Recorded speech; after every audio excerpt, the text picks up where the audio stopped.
Lecture du livre de la Genèse. Quand l'homme eut désobéi à Dieu, le Seigneur Dieu l'appela et lui dit : Où es-tu donc ?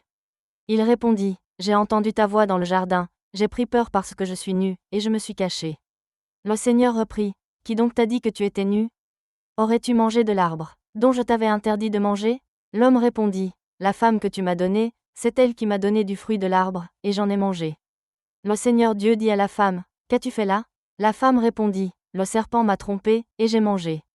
Alors le Seigneur Dieu dit au serpent : Parce que tu as fait cela, tu seras maudit parmi tous les animaux et toutes les bêtes des champs. Tu ramperas sur le ventre et tu mangeras de la poussière tous les jours de ta vie. Je mettrai une hostilité entre toi et la femme, entre ta descendance et sa descendance. Celle-ci te meurtrira la tête, et toi, tu lui meurtriras le talon. Le Seigneur Dieu dit ensuite à la femme : Je multiplierai la peine de tes grossesses.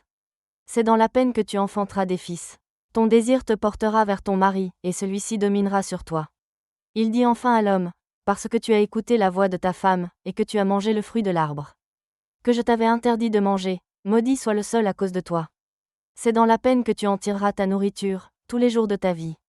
De lui-même, il te donnera épines et chardons, mais tu auras ta nourriture en cultivant les champs. C'est à la sueur de ton visage que tu gagneras ton pain, jusqu'à ce que tu retournes à la terre dont tu proviens. Car tu es poussière, et à la poussière tu retourneras. L'homme appela sa femme Ève, parce qu'elle fut la mère de tous les vivants. Le Seigneur Dieu fit à l'homme et à sa femme des tuniques de peau et les en revêtit. Puis le Seigneur Dieu déclara : Voilà que l'homme est devenu comme l'un de nous, par la connaissance du bien et du mal.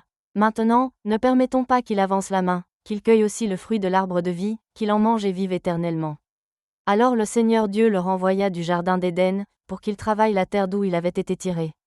Il expulsa l'homme, et il posta, à l'orient du jardin d'Éden, les kéroubim, armés d'un glaive fulgurant, pour garder l'accès de l'arbre de vie.